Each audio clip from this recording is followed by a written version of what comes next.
Aê, depois de 2 semanas sem aparecer por aqui, papo reto, ou torto está de volta para sua alegria ou para sua tristeza. Mas olha, não se esqueça de se inscrever no canal, convidar os vizinhos, a tia que você não gosta, aquele amigo chato, peça para todo mundo se inscrever no canal para conhecer um pouquinho mais do dia a dia da política e também dar umas risadas, até porque ninguém está muito à vontade nesta pandemia e um pouquinho de sorrisos, um pouquinho de alegria também é necessário.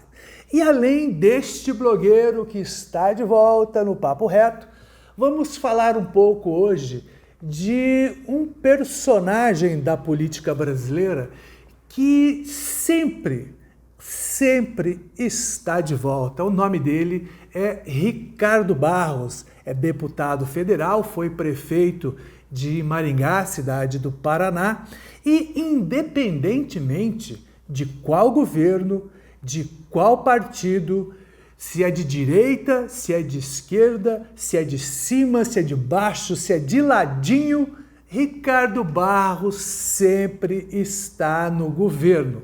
Ricardo Barros é desses personagens que marcam muito também pela sua cara de pau. Ele esteve recentemente no governo Temer. Lembra do Temer? Michel Temer? Aquele com aquela cara meio de vampirão e tal? Pois bem, Ricardo Barros foi ministro da Saúde de Temer. Foi acusado, entre outras coisas, de favorecer uma empresa de medicamentos. Está um rolo até hoje, o processo ainda está, essas investigações ainda continuam. Ainda não deu nada, mas pode vir a dar. Ele também é o campeão daquelas frases que incomodam demais as pessoas. Eu vou ler algumas delas para você perceber um pouco qual é o pensamento lógico de Ricardo Barros, o novo homem muito forte de Jair Bolsonaro. Quando ministro da Saúde, ele disse, vou ler aqui: vamos parar de fingir que pagamos médicos e os médicos vão parar de fingir que trabalham. Bacana isso, né? Os homens trabalham mais e não acham tempo para a saúde preventiva. Isso ele disse no momento em que foi questionado, estava fazendo uma análise por que as mulheres vão mais ao médico no SUS do que os homens. Olha que coisa mais bonitinha do papai que Ricardo Barros falou. Os homens trabalham mais e não acham tempo para a saúde preventiva. Uma bobagem, mas uma bobagem grotesca, até porque você pode não saber, Ricardo Barros, mas 47% dos lares brasileiros hoje são comandados, estão sustentados por mulheres. 47%. Então, doutor Ricardo Barros, menos, né? Vamos para mais uma? A maioria dos pacientes que procura atendimento na rede pública imagina que está doente. Tá vendo? Ó, se você tá aí de boa em casa, imaginou que tá doente, não tem nenhum sintoma de nada, mas passou pela sua cabeça que você está doente, pronto. Esse é o personagem que diz Ricardo Barros que compõe uma grande parcela da população que vai ao médico. Vamos lá bater um papo com o doutor, ver como é que estão as coisas, falar da pescaria, daquele goró que ele tomou. Tá, o cara vai ao médico porque ele imagina que talvez, quem sabe, há uma possibilidade, talvez muito remota, de ter alguma coisa, mesmo que não tenha sintomas de nada. Pois bem, este é o pensamento vivo de Ricardo Barros. Ele é um dos principais personagens daquele blocão que tem na Câmara Federal, conhecido como Centrão. Ele é um dos seus mais notórios líderes, líder do Centrão. Um cara muito afeito a cargos, a poder, que ele não desgruda de jeito nenhum, e ele foi chamado agora para o governo Bolsonaro, para ser o líder do presidente Bolsonaro na Câmara Federal, pelo motivo meio que óbvio. Você já deve ter notado, nas últimas semanas, Bolsonaro anda bem pianinho. Não está fazendo mais aqueles arroubos desnecessários, ridículos que eles estavam fazendo desde o início do mandato.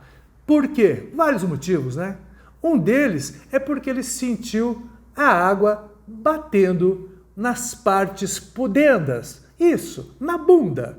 Ocorre que, mais uma vez, avançaram as investigações, descobriram umas chequitas e uns repasses muito malandros de Queiroz para a patroa dele, a Michele Bolsonaro.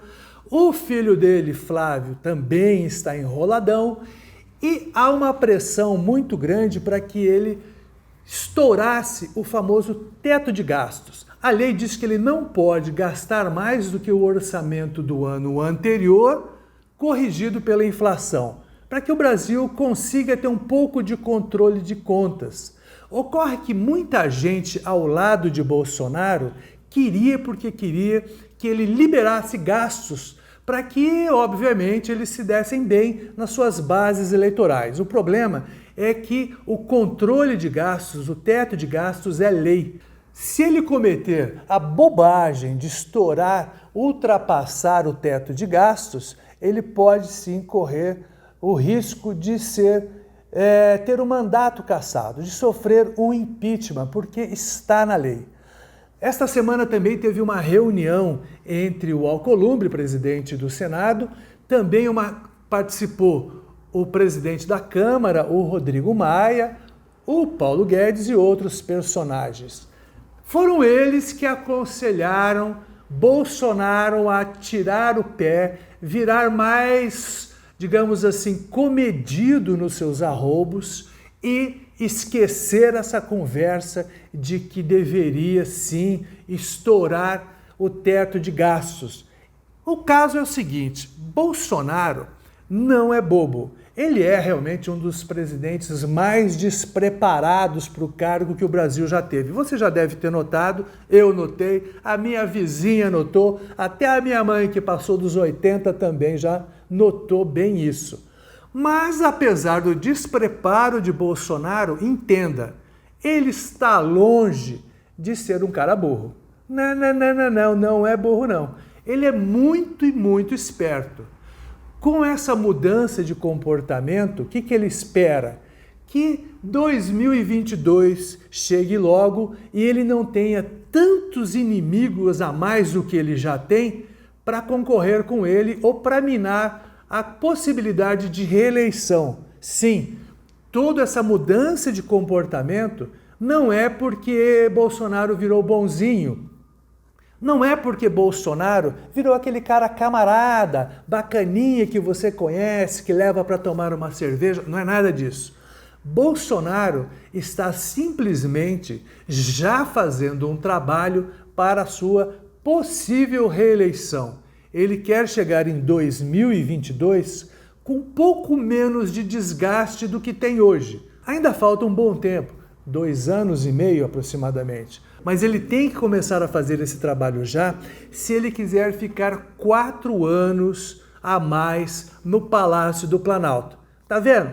De bobo aqui ninguém tem nada. Bolsonaro está longe, muito longe de ser um capial. Não é à toa que ele ficou 30 anos como deputado, se reelegendo constantemente, sem que ninguém o incomodasse muito. Ficou lá na boa e espera ficar pelo menos mais 4 anos na boa no Palácio do Planalto. E se você gostou, por favor, curta, deixe o seu recado, comente. Se não gostou, comente também, pode meter uma cornetagem que não tem problema. E eu vou me comprometer a tentar fazer pelo menos 2 videozinhos de análise por semana. Olha, inscreva-se no canal e não deixe de dar o seu cliquezinho no sininho para que você receba as notificações dos novos vídeos. Abraço, até logo!